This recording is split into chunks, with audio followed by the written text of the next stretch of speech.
Sziasztok gyerekek!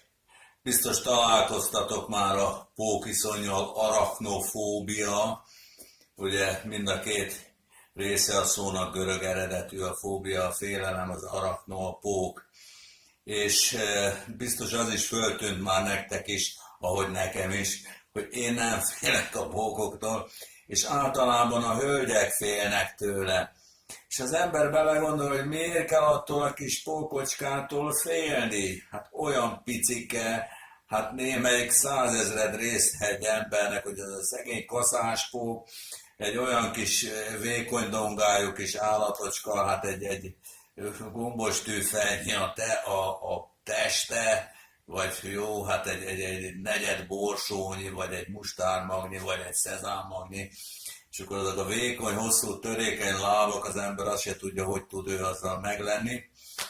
És akkor miért félünk tőle? Jó, hát vannak mérgező pókok, persze, meg fájdalmas csípésűek, de Magyarországon egy sincs, és mégis nagyon sok embert ismerünk a környezetünkben, legfőképp hölgyeket, akik félnek a póktól, iszonyodnak. És ugye a fejemre csaptam, és rájöttem a megoldásra, gyerekek, megdöbbentő, hogy mennyire a szellemi tartalmakkal át van itatódva az anyagvilág, mert mit tesz tulajdonképpen egy pók? Hálót sző, méghozzá nagyon gondosan, nagyon ügyesen, nagyon szépen föltérképezve egy struktúrát alakít ki.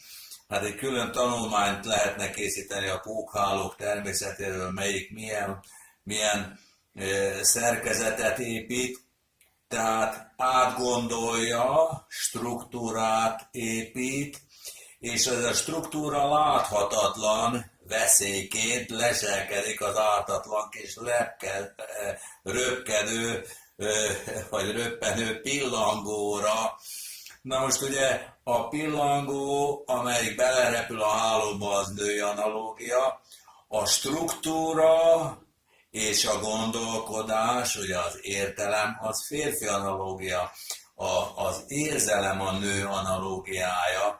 Tehát a nő, ha minél inkább megéli a saját nőies analógiáit, vagy minél kizárólagosabban éli azokat, annál inkább fél a férfi analógiáktól, ami a struktúra, az értelem, a tervezés. Ugye a nő sokkal inkább ösztönlény, mint a férfi, pillanatnyi érzelmei alapján hoz meg döntéseket, ezért is magyar reklámok annyira a nőkre vannak kihegyezve.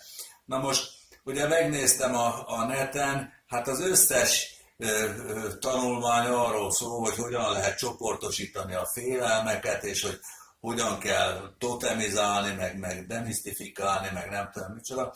Én szerintem, ha rájövünk erre, hogy tulajdonképpen nem attól a szerencsétlen kis állattól félünk, hanem attól, amit az megtestesít, hogy hálót szőnnek körénk, és abba beleesünk, akkor könnyebben meg tudunk szabadulni a pókfóbiától, legfőképpen a Jóistenbe vetett rendíthetetlen hitünkkel, hogyha belegondolunk abba, hogy veréb nem eshet le a fáról, atyám tudta nélkül, tehát ha a Jóisten